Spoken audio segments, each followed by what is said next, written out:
I remember taking the US Open trophy on the back veranda, just me and Connor, my manager, and we just sat there. I looked up, I saw the moon.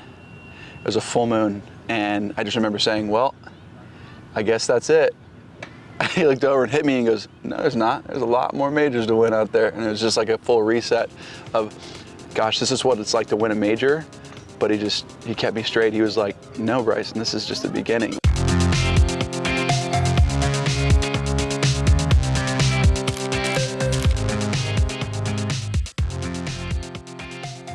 Bryson, welcome to the Scoop. Cheers. Tell me what you have here. Double chocolate. Yes. That's my favorite type of ice cream. And you usually have it with what? Chocolate chips in it. That's your go-to, so next time we'll get it. It is dairy-free usually, but this isn't. That's okay though. Thank you. Yep, I don't have a problem with it, but. Are you usually like an oat milk person? Oat milk, I love oat milk. It's like my favorite thing. Do you have coffee? No, I don't do coffee. Okay. I'm a hot chocolate connoisseur. Okay, will you have that with oat milk or no? Yes. Okay. Yep, so I'll do like a Starbucks hot chocolate. Everybody thinks I have coffee. I'm like, no, it's hot chocolate. Yeah. I'm still a kid at heart.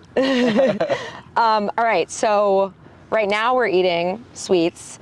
You look different than the last time we did something together, 2021. What does kind of like health and wellness look like for you now? Oh man, health and wellness is so individual that I can't prescribe or talk about each one's individual issues or things that work for them. What I can tell you is that everything that I've learned so far, if I was to be totally transparent and helping anyone out, it's what I love doing first and foremost. Going and getting a blood sensitivity test, it's called like a Zoomer peptide test, to see what your body is sensitive to, is possibly the most important thing you could do for your health and wellness. It shows what sensitivities you have with all types of food. And once you get those results and you see what you're sensitive to or what you're not sensitive to, you coordinate a health plan around that. You cook food around that, and you will see dramatic, I'm talking dramatic changes in your body, positive changes in your body. Skin starts to clear up, your energy levels start to flatten out in a positive way. It's not going low, not going high. My HSCRP was at a level of, and it's just cardiovascular health, it was your heart health, was at 3 times the risk of a heart attack during 2021 timeframe. How old were you? 20 what? Oh, well, it was 2-3 years ago. I was like 27, 28 is when I got really big. And then once I started taking my health seriously and did a bunch of research on it, got the Zoomer peptide test, changed my whole gut biome, I got it to a place where my HSCRP is now down from a 6.7, which is 3 times the risk of a heart attack, 2 or 3 times the risk of a heart attack, down to a 1.2, which is still not under 1. It needs to be under 1, but I'm getting there, and it's taking some time. And over the course of the past couple of years, my mental clarity has come back, my energy has stabilized, and I feel more like a kid again. And I can't describe how awesome that feels and how I could advise or ask people to go get a Zoomer peptide test or a blood test. And I'm not sponsored or anything with that. It's legitimately just because I care about people's health and wellness. And it's up to you to make that decision, to make that change. Awesome. How did you become a golfer? Oh, that was quite the switch. My dad was a professional back in the day, Bryson DeChambeau, and he played in the Arizona Open. I believe it was back in the day, a long time ago. And it was his one and only PGA Tour event he played in. I think he missed the cut. But he was a golfer at heart and taught my mom how to golf. And then when they had me around, my mom was like 35, my dad transitioned from becoming a PGA professional. He turned back to being an amateur and took up a job that would help pay for me and also eventually pay for me to go play tournaments, but really focused on having me become the best version of myself, and I can't thank him enough. But that's how I got started in golf. Loved a bunch of sports, but when I won my first tournament I ever signed up for at the age of 9, individual tournament I signed up for, it was the Visalia Junior, about like 45 minutes outside of Fresno. I won that, and I beat someone in a playoff, and it just absolutely elevated my competitive fire in myself. I was like, oh, I can win, and it feels so good to win. I want to do it again and again and again. And it's driven me to madness ever since. So were you immediately like, okay, I'm kind of good at this? Yeah, I was pretty good. I mean, my dad gave me great basics. Mike Shy really helped me develop my game when I was a teenager, and ultimately helped me get on tour. Won an NCAA championship with him, US Amateur with him. And it really was the foundational principles that my dad had set in place that allowed me to become who I am today. And yeah, can't thank him enough. So you mentioned the 2015 year, big year for you. Huge year. You had USAM, NCAA. When you look back on that year, what are your biggest takeaways and memories from that? That I only won those 2 events all year.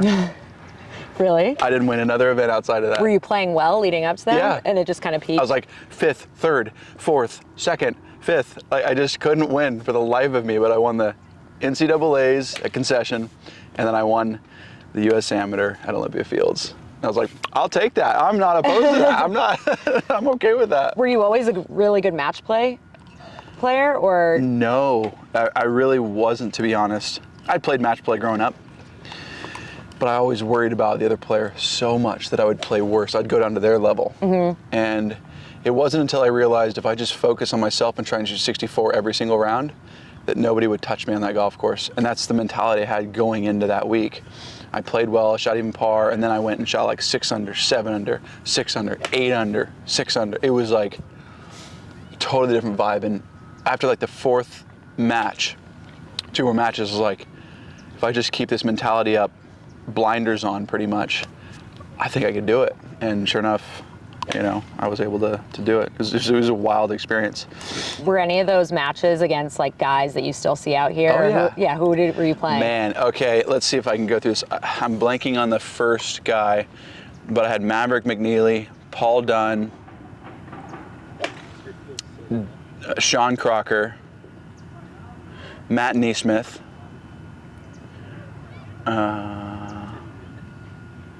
Derek Bard. I don't think he's still trying to get out here. And there's one other that was really good. He went to Monterey, Cal State Monterey Bay. Okay. University of Monterey, CSUMB or something like that.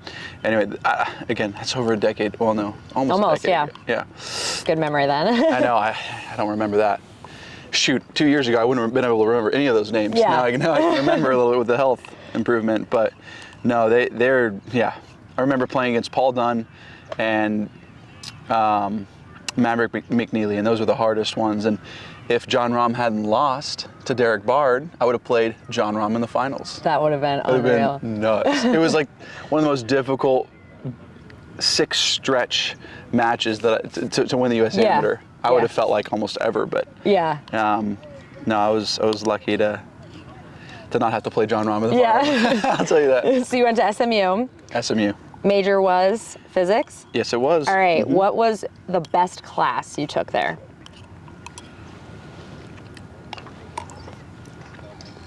What's funny,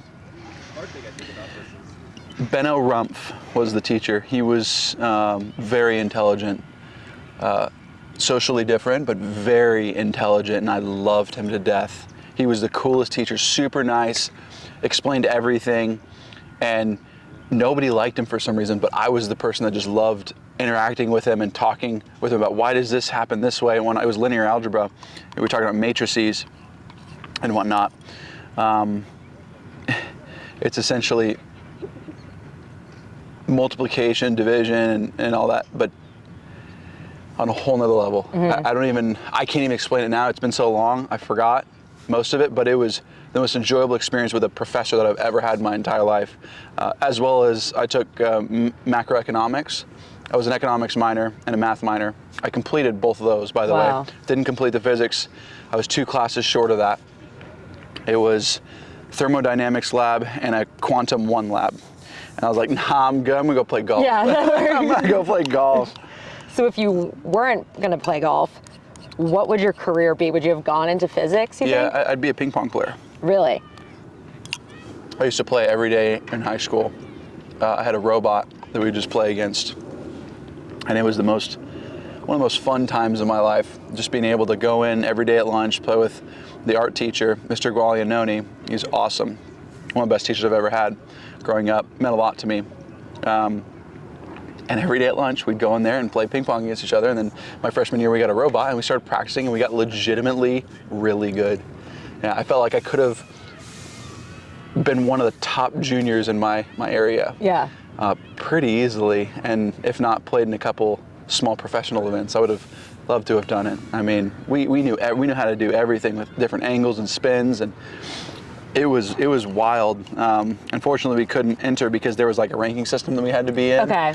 And it's like you had to be invited or something or ranked. And we're like, we don't have the time for that. Yeah. But we were really good. Have you played against other professional golfers?